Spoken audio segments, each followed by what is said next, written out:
Trump कुछ ही दिन में पलट गए।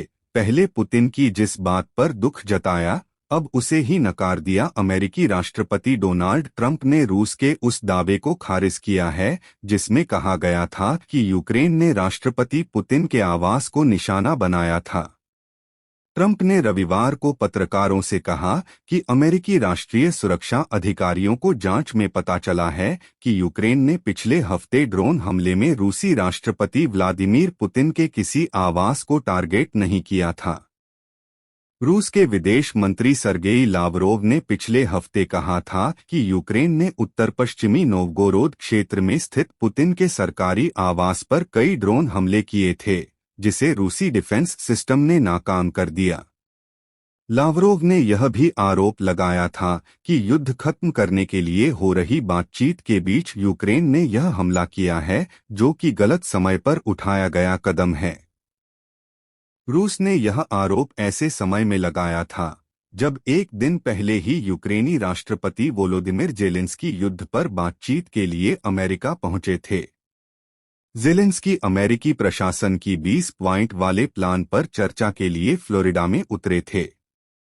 जेलेंस्की ने रूस के इस आरोप को तुरंत खारिज कर दिया था।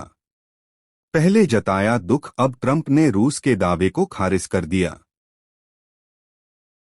रविवार को फ्लोरिडा में अपने घर पर 2 हफ्ते बिताने के बाद वॉशिंगटन लौटते समय ट्रंप ने कहा, मुझे नहीं लगता कि ऐसा कोई हमला हुआ था।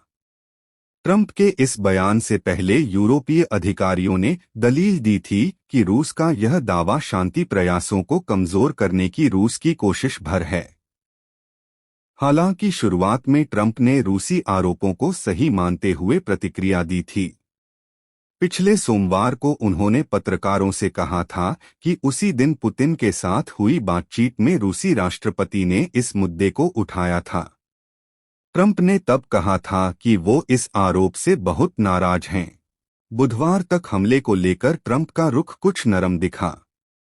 उन्होंने अपने सोशल मीडिया प्लेटफॉर्म पर न्यूयॉर्क पोस्ट के एक संपादकीय का लिंक साझा किया, जिसमें रूसी दावे पर सवाल उठाए गए थे। उस लेख में पुतिन की आलोचना करते हुए कहा गया था कि ऐसे वक्त में जब ट्रंप के मुताबिक दोनों पक्ष किसी समझौते के सबसे करीब हैं, पुतिन झूठ, नफरत और मौत का रास्ता चुन रहे हैं। यूक्रेन युद्ध को जल्द खत्म करने का वादा पूरा करने में ट्रंप को अब तक मुश्किलों का सामना करना पड़ा है। चुनाव प्रचार के दौरान वो दावा करते थे कि रूस यूक्रेन युद्ध को वो एक दिन में खत्म कर देंगे, लेकिन अब तक युद्ध समाप्ति के आसार नजर नहीं आ रहे हैं, जिसे लेकर उन्होंने जेलेंस्की और पुतिन दोनों के प्रति नाराजगी जताई है।